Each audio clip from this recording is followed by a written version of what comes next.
That's it for another for me. Better News TV. So yeah, let's subscribe to Better News channel. Yeah, make also be subscribe. No one like, no one share, no one turn on notification bell. So be update be on so to me. And for now, make a comment section once you are there. Make sure be leave your comment in the Kasoa no one. And perceive you be few. Na mo here comment very important to us. Na make I say channel who are the phobia no munya and san kan ya. Measure so be shamo no munyina and sa channel ye na bibia Kasoa no one. And na made in some be two dra. A far demonstration be a Kasoa Kasoa and I'm say omo highway no like it is in a rough state just say at the how ne amania na break Kasoa for. Na demonstration ne koso enra na ensemble ne fifiri mu eba ensemble ne sisi demonstration echi na esiya ensemble na abemu panifo eka efa kwan ho mepeso obeka me ho nyakwakoti ensem no mutwum ne ba de akabia ye de beso so na die enso na minority in parliament enso de tuja efa flood ne a koso voter region ne sound demonic speech bia president edukotuja we equity near by Akabiano, young friend, time the beer that the besom. Another Ukopio power, Anomadia, Twitter. Oh, says a class media group and we are Bremu Banana saying your Tosomiansa, Ghana Hangina near Trendiana Samketra. Na Nina Nessa, Kasoa Quine, and yet, I did your price a contributing, best of Bosumini. Ana Ghana yenso money show team no one more mom homene so a wode sheba kofia ma wombi avei surface producer what so tell any tin bebre powered by Class Media Group hemperifo ankasa we as wode shia akwa gani ti perifo nyina so mu se kua tira za dabi sani e Kasoa kwan atetia price kwentebe na utu ani su kopia mo Kasoa enipa wodo akuku dam wonu ma so ma badwusem tu adonko emu nsantwerofo emu ayifo ayaresafo doctors nurses anyone makeka ho nyina na chese ara wosem nipa dodo no a ayadwuma won kran na so dodo no a sign te Kasoa so obi ko fifiri mantamu a Kasoa kwan so a no obefa akọ obi ko atoye mantamu takwade mpotamu a wantumi mane mfa ba bi ade Kasoa kro ya mpo yetimi fa Kasoa ko wurawura mu akokopie mu awa santimantem kumase nyini ko mi ko matem da Kasoa na menam na adai akwaya eno esevu amansan bede na ye ni sumi na so abe batan sabe na bia ne kwadusiri ene kwaya tetia price kontebe yaka ho asema ka abana so din sika abana de be ya no wodi twina no spede di wodi bi dwale wawiem wodi bi ye nyema huni se hu ana sabe adehye bre ya rahusamo Ghana ni a wotwa tax twa toa sabe ya ko benya mfaso bia firi so afedie watwa so fa so bia mfiri so ma ukoka no ma bom he aje so dwe ho a wonti ase etia no na enei ye ka bom mu kyeresa afedie dondo afro tigari ensuo ta ponchane a waje wo etia no pusu ya wuzu pusu nyaka Class Media Group Accra FM Class FM number 1 FM afa CTV ana afa ya full stations ni nyina ye kan to mabom se buo mu ade abako wo so ya ho na dai na ewiase du afro du apa ya ye pianati konti amansan nyina agitu mu so mu bie ebeta ya kiri radio stations a ewo Ghana ha any TV stations a Ghana ha de empempem no beta ya kiri ara wo sam ne se media artists ni bi no wo mo a de want ase ya ya dia ni mu na maba mo trouble story na mo credit na ya trouble story na wo dia de ba credit mo wo ya ba boma na papa sa wo sam wei ana ma enei enipa kwakoye wo ye kire na abusia ya ntwama ne nwa one man wo mote empatam bi etese eye tuba ene miafofro bebre e de wo nyina abotwi ebeta akire yankwankotie ebra no ye kire ne koso one man atwi mu protesters no o manante si ankasa tiabi from Kasoa to Barrier at least maybe 10 minutes is okay or 8 minutes but for now you spend almost 40 minutes from Kasoa getting to Barrier. It's very bad. As you can see here, see Atala from here to Barrier, when it's raining here, cars cannot pass here unless you use one way. We are urging the government to help us to fix our road for us. From Botano to Kokrobite, the road is very, very bad. From Tuba to Kasoa to the road is very, very bad. So we please on them to for them to fix the road for us. Okay, so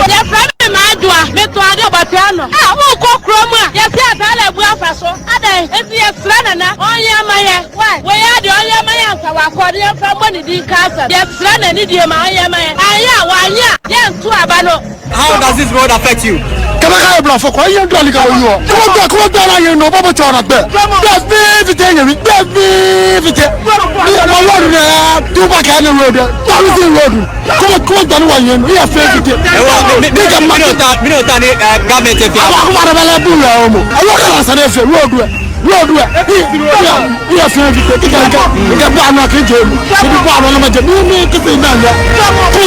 And even if we have to go to his house, we should, because that man has done nothing. In 3 years, all you can say is, oh, I came to do some small part of the road. See, you go, there's potholes in the road that he claims he has done. Does that even make sense? No. In short, Kasoa, I guess all the traffic 7 hours. I stand over to Accra. It is killing us. It is destroying our businesses. They are catching down a pay for say. So more specific family. No be American pay. Obika we ya wakabane na. Wobika sasa we ya wakabane. Bra Facebook live Accra 100.5. Accra from and Class Media Group. What? Ina ya pusu ya ho. What?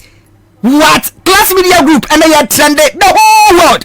Class Media Group Accra from yedimu akwetene. Class FM yedimu akwetene. Number 1 FM mpa. Wami enya mesem yesu no kura no. Wami se afedon do fotigari. Amomi na de ohuji bubi. Sansa yentimi trama mu empiato. Empanifo ni sika no. Just common road keke so a muntumi no adan bone ben Ghana fo dia yamo. Enti mutia kase aba no dia pa na ewure wo makomam. Adana mu ye wikirisa. Common road so a monye. Ensiesie ma dehye na sebe. Wote sa ba ko kase we die. Akufo Addo ye wenku akeke na de wanya hwekura fa Ghana fo no. Fa we ji udin. Wono ma na trotro placards so mu nkomo de enya sepketo ha ne kapre. Over Facebook live and obi atro ne de no. O say my girl left me for just because of the poor road. Okwatwe mpena wo Kasoa. Na ono nte Kasoa. Na oyeze girl ne mra de wa. Girl ntimi ma ono so yes wo kwa na nsu ato. Eno say girl efa hu ja no.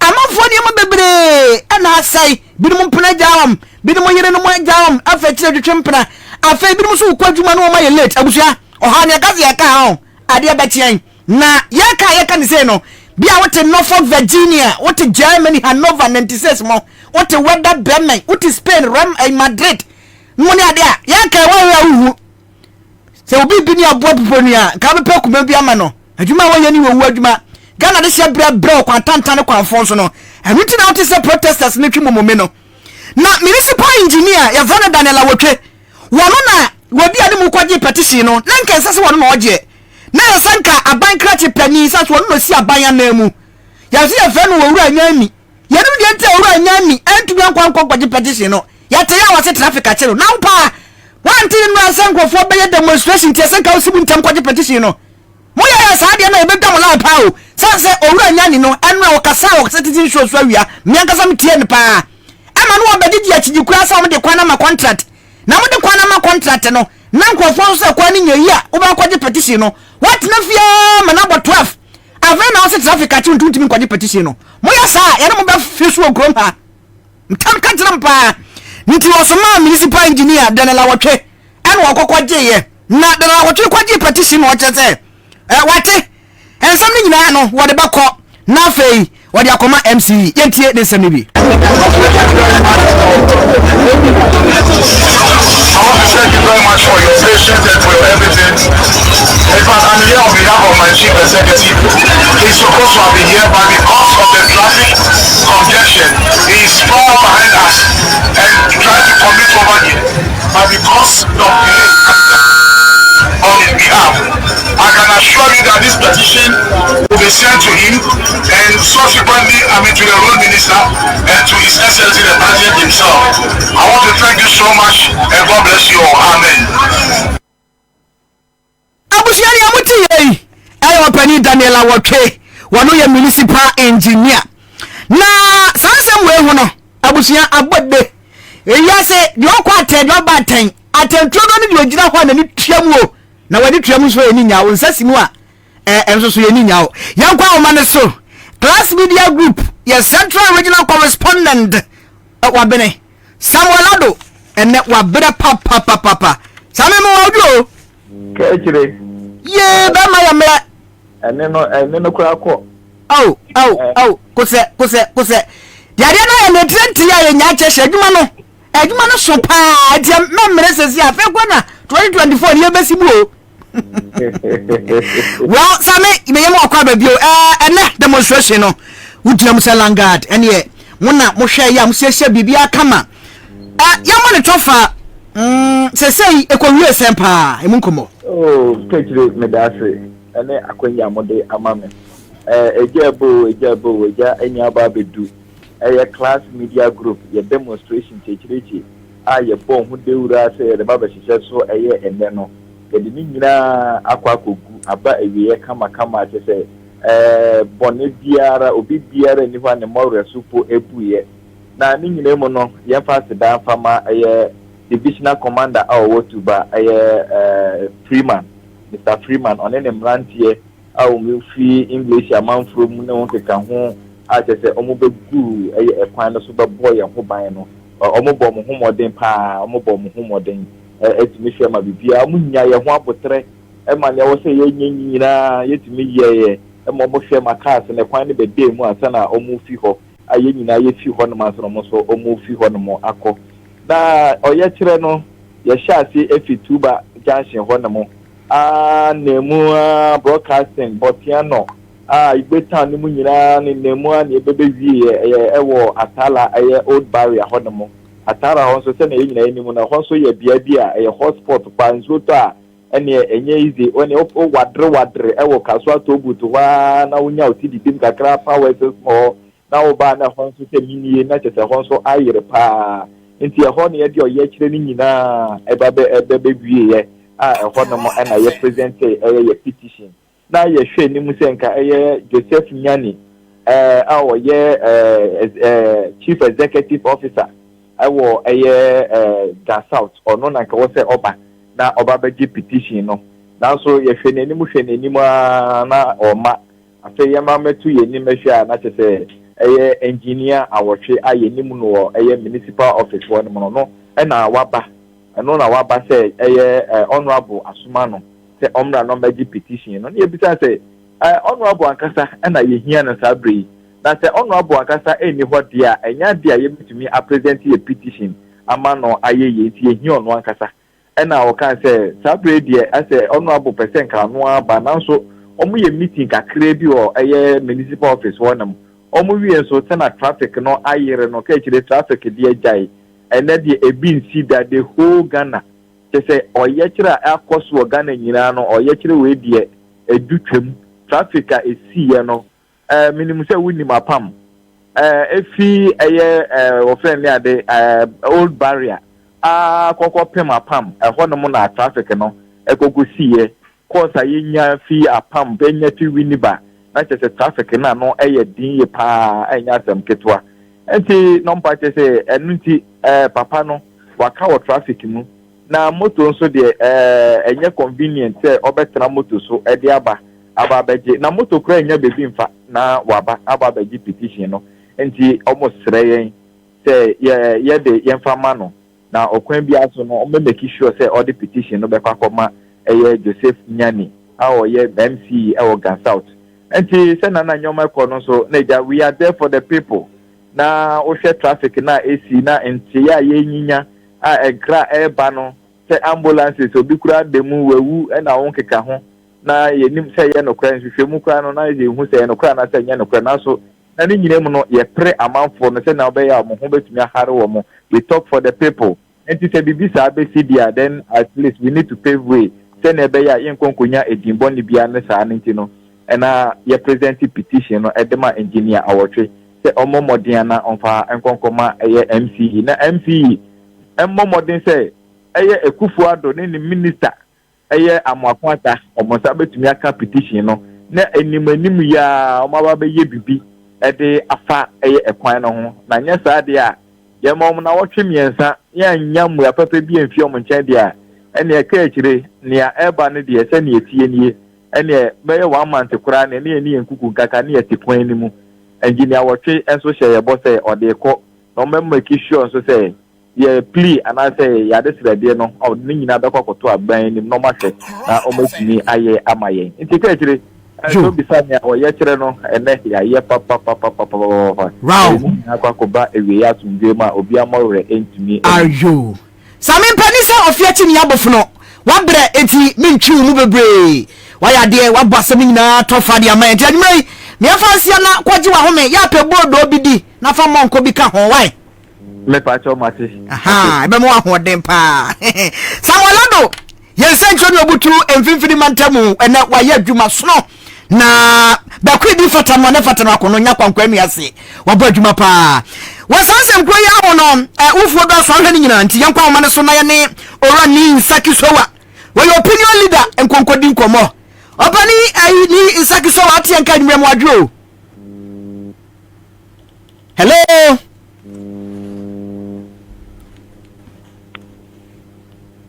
Obani ayi ati enka. Dabi mo yasa say mo be yan na fe ya ne no entime entoa enkomo twetwe no so. Wa nyina ya Kasoa demonstration. First Kasoa highway another yi nyasam ketwa. Yeti mo amtia botwa mo Facebook live no. Akra kase ene ya dem mamo no na class media group ya ka ya yo ya sia ya yo. Everything na ya yo no. De nsa be so bia so so ye nti ana boy de ko share demonstration na ye ko di animu no. Anything that it one maso mabadi some to abon ko ye dodo no a na asom kria I am very successful won say kwa no monye ye de na so ascend signal warning e de amomo say wo monye na say dia wote say mola do ka no omomo busumi mienu da bi na otwe mienu pe 2 weeks kwa na otwe miensa na say wo manya de a ne say wi aso bi nka sepudu nhye ese anadwo no ye gina ba we ye ti panifo a momo wo Kasoa ne ade no MC and I fay I Nashaba Janine slide and then it is a slide Casa video Misuna as a demonstration point down fan of Hosa. Hey, everybody vomit him when you're careful, Paul, because a tuana your piano. Yanjim or man for them, yet the man by say, most of solution and from 1.2. Yasaka penny me in Saki Soa. Yara, you may want to kind one Joa Crackers yesterday. Oh, yeah, Minia. Yada say, we opinion leader, okay, say P. Ubutu Kasoa patamu ene class media group a cry from timu akwotene ya chenchencha ya hyehyɛ de hyehyɛ so no me pacho wo de wani bia tire wo hu ne san yo dedi kan me ma ekiefu nyina akwaba ena adwume ediba class media group especially Accra ampa so dia okan no but na nyina no ye hu dia ekoso ene anape ewo me hye efitobus ediko old barrier. Now we say now a demonstration SSA ampa yakwan no the major route leading to Cape Coast and then I say international road no. And say in so to be ara now the problem ba nkofo a omonam sa kwan so na say omo access that particular road no nam so ma say ekoswa ampa penifo yesu Kasoa you know edi edidi na yeho say na botantia edanom saro say so much reach to the NC na mpedifo ekiba ekwan no eso ebe ekwan no mu trouble ediama nkofo wadam so no I think it's in order onia bema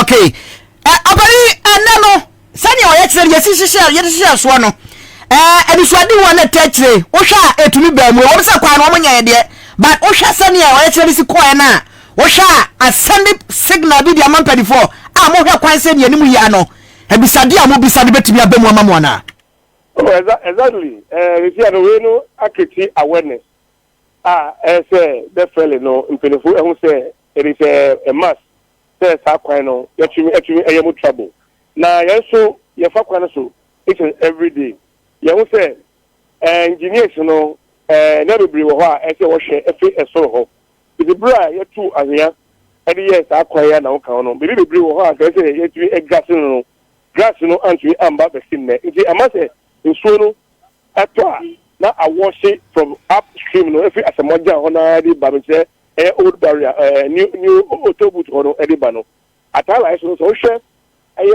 me say new more na e wo na ka ho na bebre asisi dan e wo nsuo mu a o ma si nsuo kwan a say engineers no quickly no with this particular demona course no o mo tu hwe nti a the Biana in Sue and Namsa, Equanosono. And to know the purpose are actually I Juma, which is social media, maybe Biana and Okawa, and Nam Bibia. And I think it's in order.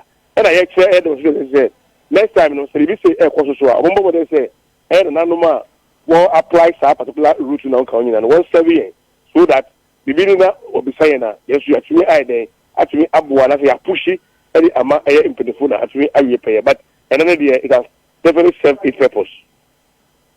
Apani da e bedo ase na ye de wasi enkomodi mu anda hopa ni insaki sowa wa opinion leader e wo Kasoa abna ene ono de egu ho no enye easy na demo no dia se trade ate wi ani de trade be ta enye anopa no mu nyina akora na se se abeda wan na one no ye nya be wan e check my ye wotu e no mo fu ya meto wan ye na dia no mo ye yanko enti ana de na ya demonstration le bra ekọ so pa ye kama kasankasa we se de semtrefo enyumaku ahodo no kwa so eboa efa ye na chese ya de a yenya hunsusu aso papa osofo wo share ye bambo mu nsem so ewo my Ghana national security minister eye wonumunya for Albert Kandapa no wo de atodwa wo kire se wo be piem ewo my Ghana mu asabre nipa bi afa ato mo so ene esa ade che ade esei de wura wo mo eboa ne se sabro be piem wo my Ghana mu a kame ese niema ese se esie ema bantuguo ema soja aban efedi so nyina wo memu no esikura ama na abro so etia ese Ghana nya de se yani kura abre kura edu empempensuo bi na wo kire se de ya wo mu kura ne se academia na kire se nimdifo wo mu asuade a wo mu tim abo bepa enka wo suahunu nimdi anko susu se empanifo etesa akwa de ko mu nyama nkura ne enye na nka wo mu enka nche wo mu se wo mu nya wo se wo mu kwa na wo mu edi mu tintimai ena civil society organizations nso a wo mu so asade ne senka ne wo mu ebetletene aban no wo mu afamu de obetumi ayaboa ene ese aba ne se CSO so na energy a na aba na nyina ma wode wo se ma na nka mo ka ebanu CSOs on air politics so anamoso so amanyasam just CSOs on health and nyana mo boa just amugbo aban na na enye ya mo so mafamu de say ya mo ko gigi scan ade enye ska free air donors eho nyina ne ade na ka mo so mo ye bia boa na so wo kira say wo mo nyina se ka mo betimi aya boa na nya no wo mo ye ode wo mo ka nyina ne say Ghana pa de awa tra so kra sanka batugo akoso na ene media esam trefo kra ye de ka se ye ntemgyinafo ye nwa fifi na ka yantoto nsam no na ka yentimi ema adwebrɛwo yema wo manfo akoma ento wo mu yema na sensam no yankora no yansoso kwa ne yasɛn no kwa kyese ye de ya tese nsem mu asɛn no kwa kyese ade sɛn ene ye ne ye bomu atonton sansan saa sɛm ene na akɔso wo ma Ghana mu ne de nka me sɛ seku eyi ne tia batugo ene wo kyese yade bia ha adwe papa wo se ne titu ene ye kabi ma menka bi no wo se yade a emu akora wei eye ensem a elfa no bambo mu nsem a etoto na se pa se bambo mu nimdefo ene won ma bambo sem ehye wo mu nsa ewo ma Ghana mu wotini efa anaso man eyo mahiade pasa abre kwa egusu ahobobo mu a yekeka ko mfimpinu ene adonu na abato mu no no panini de nsem wei na atu dwadwumade bi ekoso na waboa na efa ne se ensem a sa wo beka enye no kura wo nhyedani enwuni mensem ni mu poten ensem no kura wo mu na wo gusu a na ne wo ka so wa wo misinformation obi wonu ma asam no woni mpa se enye no a esoso na wo ka no enwudwumade ene ekoso panini kasa ya wodi nsem we na etudwa wato aso a wo kire se ene ensenkaye ni bi kwa aso kire se abato commission electoral commission ene atamu adwuma eko no judiciary ni se so amonso saa wo monso so adwuma wo mu ye nyina so emfa na kwa mu just why so mu ye adwuma ma aban no wo kire se ensem ahodo Ghana mafo bi kan ebom man wo kire se nya de se ebu akora se ye keka ne se wo mayi ensem a ekoso se de wo man na ji agu ne de ama ahodo so pa wo matu aban no nye we bi ene si client Ghana de ya tra so client ye trend den eno no pani no e de etu dwa na se hu sem na no wo ka wo kire se si eke kan sem sei na ebasa na emu ankwa yenti wo pani ni sem dodo na wo de tu dwa e wo dwumade na se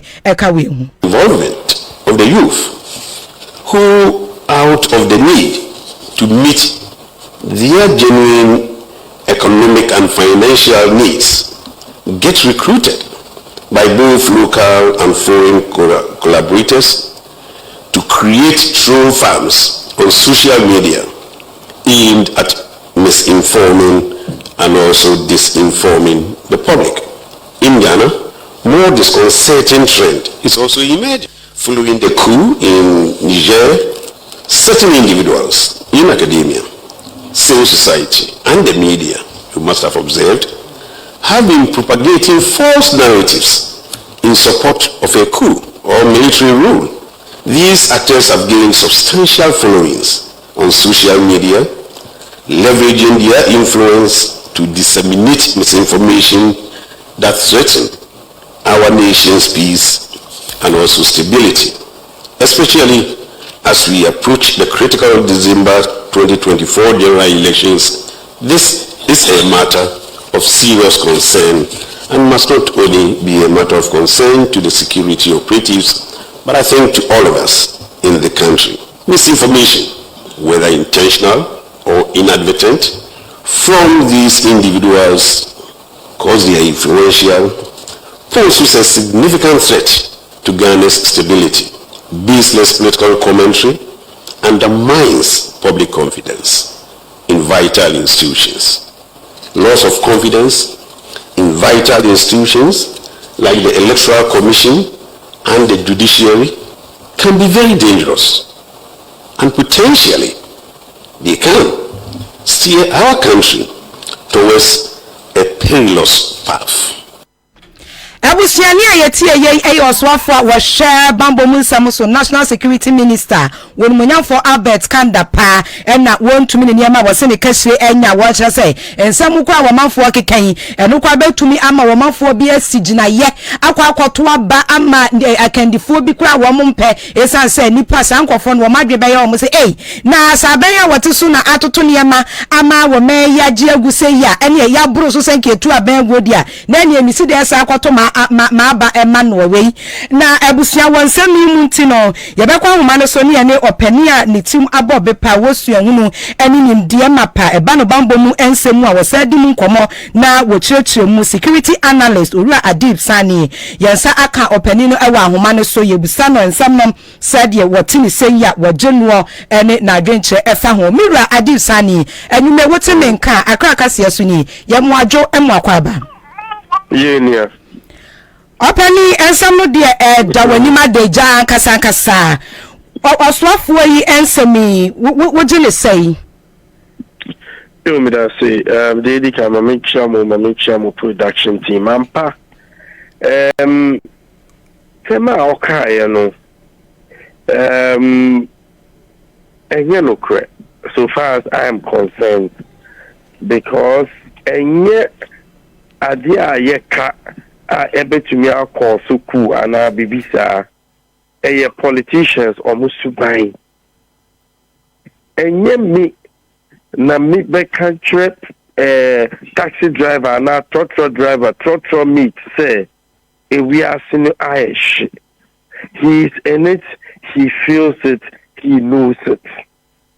Enye mi na mi be ka ma Mwante bebre yewo Ghana say ejuma ni ho because omu wo ho omu ni ejuma omu nim sa chemme enyami na mi beka magani say ade a isi ye no enye ebetumi afa issues braye ewo abato a yekoto no next year obia ni masem we ye de ejuma a ye enunu is to get politicians to do the right thing, because they are or China.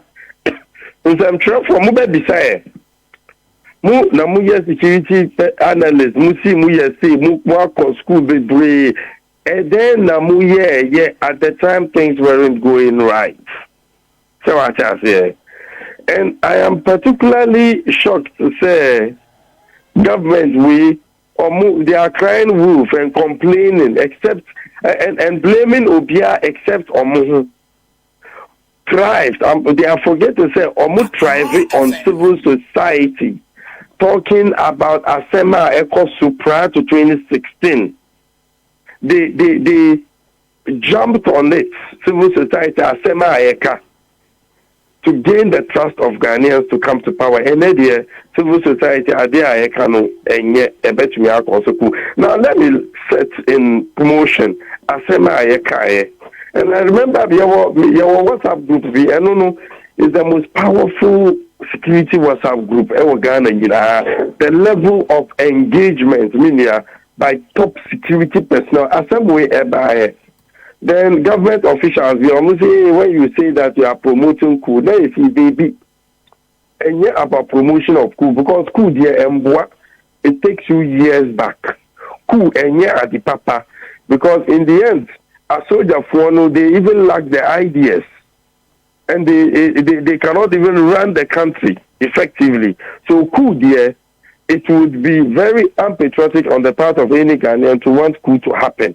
Because coup here, the way many we are Kasano, we will not be able to do that. Okay. But what we are saying is, I think because the issues of unaccountability, abuse of power, gagging freedom of expression, the fact that press freedom, they are from over the years, the issues of corruption, the issues of bad governance, youth unemployment, the issues of marginalization, abuse of the rights of the people. When to make creative grounds, to make a soldier for the opportunity to decide to take matters into their own hands. So you see, correct those structural issues. Who correcting one will not look. Even if soldiers attempt, yet the people would come out in our numbers to say, "Oh, yeah, and say, "No, we are not going to allow this to happen." But what do we see? According to World Bank, last year, close to 1 million Ghanaians are here for. Just recently, Ghana Statistical Service, almost the bulk of the youth population, need skills, need education. You see, NAPCO, a temporal, will be by year, then at the point, as with their coffee. So all of this is what I feel say, a bit to me, cause a problem. It's not exactly cool, because sometimes the people can come out in their numbers and say, "No, Penny, go, we don't want you." Okay, so you have to address our issues. I don't think anybody would complain, because lately, we are on the ground. Politicians or more convoys, or more assistants, or more bodyguards. They don't enter trotro, they don't enter taxi. Yeah, if we take the taxis, we hear what people have to say. Recently, I was even saying, who drive a car here, it might even be a security risk because of the level of anger against politicians. So who drive a V8, maybe a bit more money, say, which me a businessman, not V8. They assume, say, once we drive a V8, we are politicians, and once they see you in traffic, the way I almost show, that shows the level of anger in the system. Yo, opani entino na yebetimi akase womo akasa no womo any base no any touch ase womo ni grounds womo ni sam no se de asi kwaso e wo form akasa enu ti na kakra bia womo te ne kasamfoni so kasa fidie so nyina ne ade no womo dwen se eyeye mmomu eni ye bomu samtwafo ne ye bossa dawuro no eni asa ma nkofo so akwanya womo so e bomu anasa sen you see, it's just a testament to the maybe out of touch reality, okay? Because Omuko Former, they would understand, say, it doesn't have to take Adisani on your friend Accra FM to indicate, say, Nipa Ghanaians or Mubre and Omu economic situation, and yet it doesn't take us to do that, because they feel it more than perhaps minimum. Okay, so where the politics it's about addressing the socio-economic and geopolitical deficits. So at least you have to address the human securities of Ghanaians. Meaning, say, human security directorate, national security. A lot of projects executed, just that. They will not come out to say, oh, they be, but they do a lot of interventions. Okay, but I still say it's not enough. Okay, there's still a lot more to do. You have more almost resources, no. Collaborate with civil society, collaborate with the private sector. So at least more and more people would be employed. Because, for example, according to statistics, I try to say close to 90% of small and medium-scale enterprises almost fail before the first anniversary. Okay, so you see, the private sector is the engine of growth. What have we done to encourage the private sector to thrive?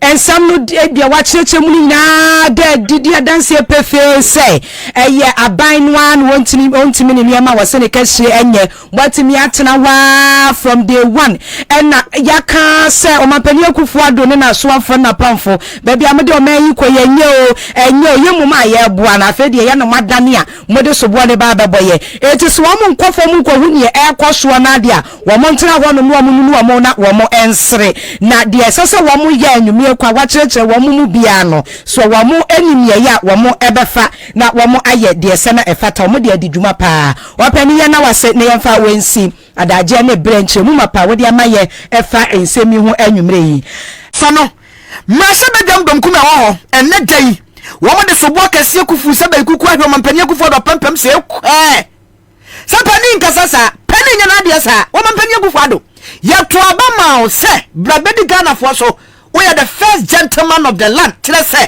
we know the man winning. It is a BBC woman in moi. Papa Bonio, and see who and can kind of one in the crowd here. As what to be back. Not only Ghana for back commissariat. Brady me commissariat. Any issue, mum. Sawa waba, any other woman. Yet in time, no man, no more. Nancy before we were by a say, I am many penny. None what the dear who ye. Yan need to say, who will be able from Mantamua.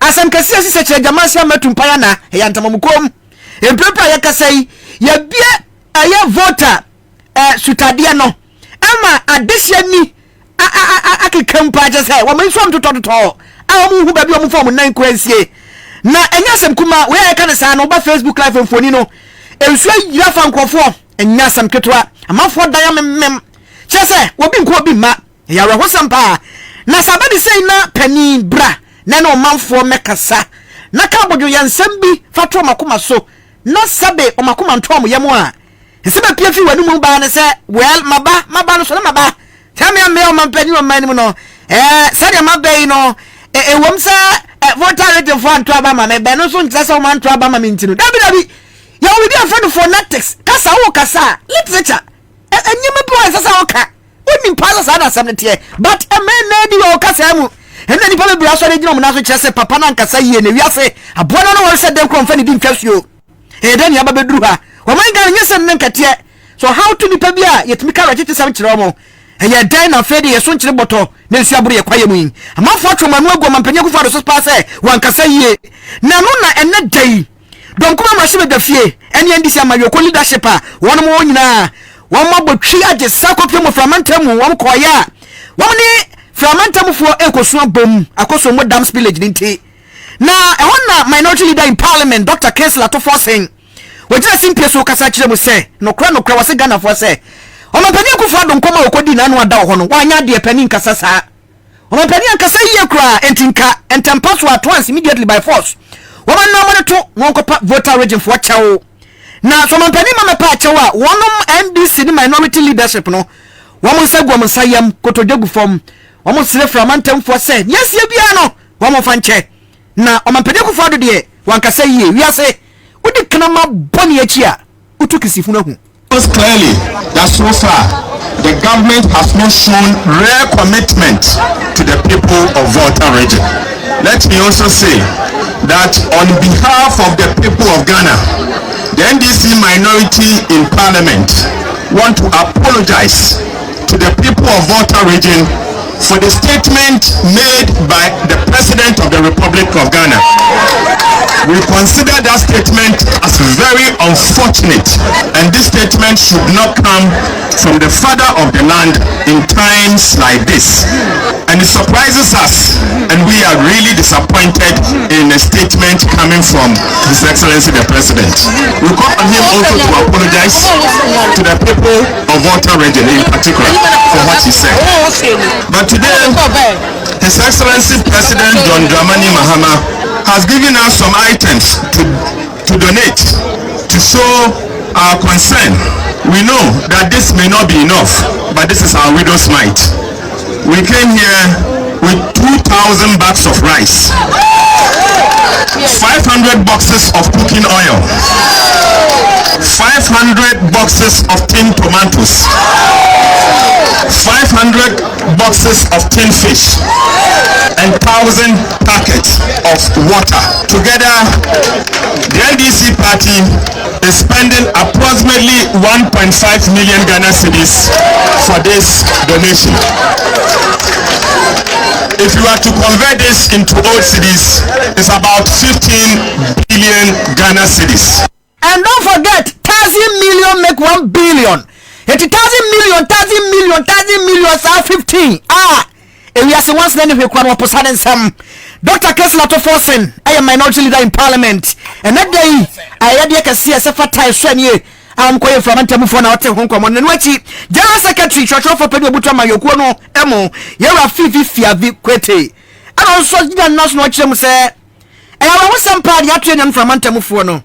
Na washasanka bano yenimu ya onkon compensate victims no won fa bibi kwasho mo nse won kwasho mo kutu pa won fa bibi kwasho ma furumu na wo sam so pass water authority for wo bo baye bibi say mo mani kan amon kwofo no anoba anampo mani kan ante ho ankere mo komo te ho kire mo a kenya ne se awiewie samu akoni adui sanse wiase ahodaso ene be ma. The government must ensure that they house the people of these 11 affected constituencies properly.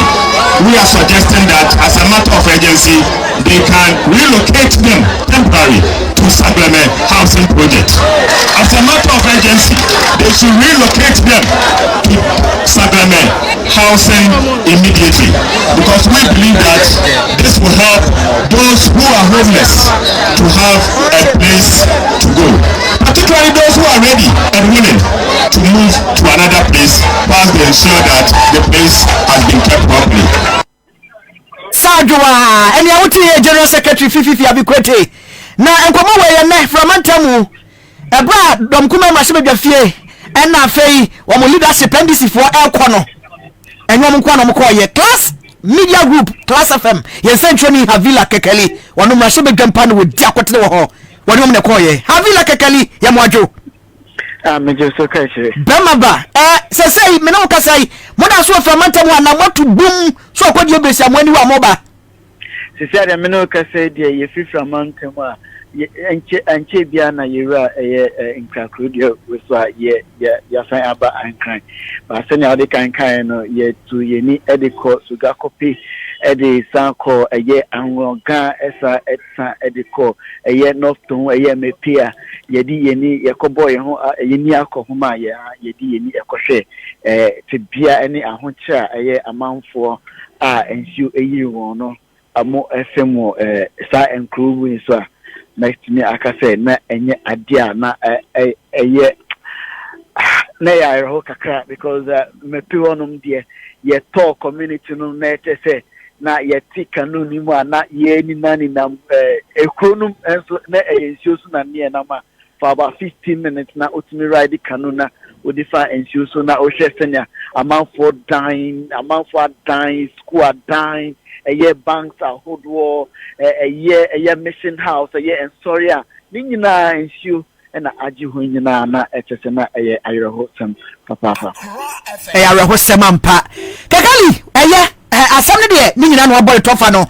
Yanya Pasa Mako, Abasu Pemo, kopiemu ewo Canada abochimemu Halifax ena yakwako jina yi na dwumadie bi akoso eye breakfast meeting a eno eye Black Business Initiative na chese before ewo sa epomu hono mo Canada manim Halifax wono wamu edwumadie bi a wo hyehyɛ no woto wonsa efre Ghana mampani dada John Dramani Mahama se wonkokasa wase ewo ninim die a wo no wonfa ebi ensom omanfo no ne titu mabunu a na etwahye a wo enye dwumadie no mu chefa na wo mampani dada John Dramani Mahama ekasa ne wo kyerɛ sɛ ebibre mu aman eyade a dwumadie bi ekoso ewo hanom paat na ye kese a sabre yi eboa ma adwadie hu nsɛm akoso pa wo frɛ ne sɛ African Free Trade Continental Area na sɛ African Continental Free Trade Area after no no wo kyerɛ sɛ sa me kwa secretariat ne ewo man Ghana mu na eho be nya pass wo betumi aboa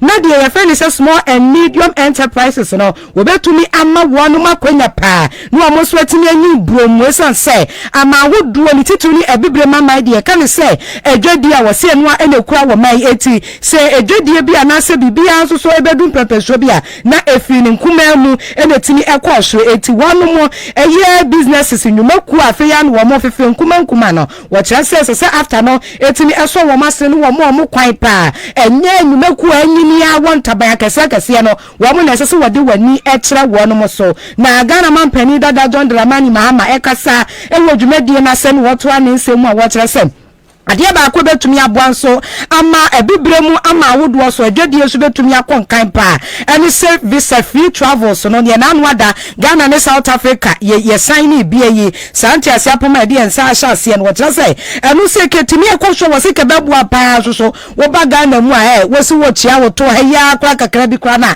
ye se visa eno wo nkwarba na wotra se sa kwan sidie ni nyina emwa adwadie ho nsam ewo ebibre mu ama awodo so.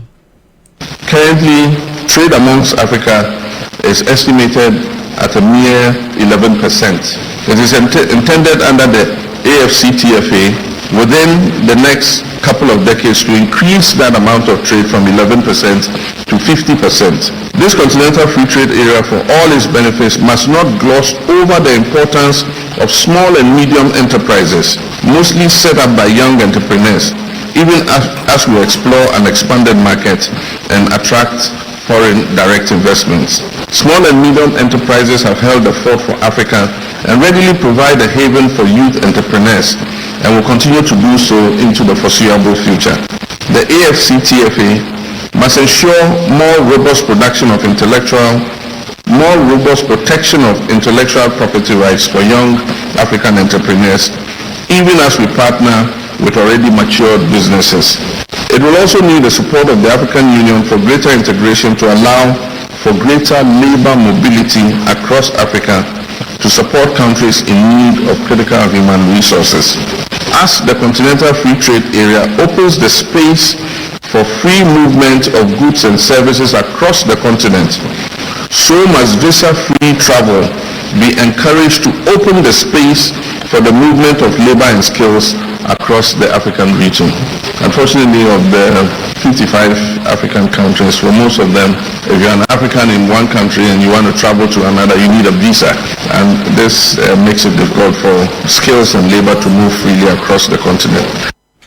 Ninamu ena Ghana mampani dada John Dramani Mahama etwani nkasa yemu enu wotra se enaburu betumi ebie nyuma wo mo akasa betumi esesa adwea ye bibia mo mo afa afoforo atete wo mo aboa wo mo adwuma ya wo se eno betumi aboa wo man bia nka nkropa na se wo man no so no so mo betumi enya naburu mfaso etise ya wo se the affair is deliberate policies na just any dawo pa ne ye nhyehyeye ye de niam na egu apono so ntoto ye egu ho ama enaburu no se ba ne wo mo betumi anya akwanya ebie wo mo adwuma wo se eye ababia asede. Entrepreneurship offers an outlet for unleashing the potential of our young people and promoting economic growth. Encouraging and developing the entrepreneurial skills of young people can set them on a path to make a positive impact on the world. By empowering them to follow their passion and dreams, they can play a significant role in boosting the global economy.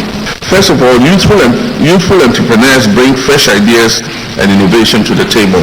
Today's youth are not afraid to think outside the box, and they come up with new solutions to existing problems, which is precisely what entrepreneurship is all about.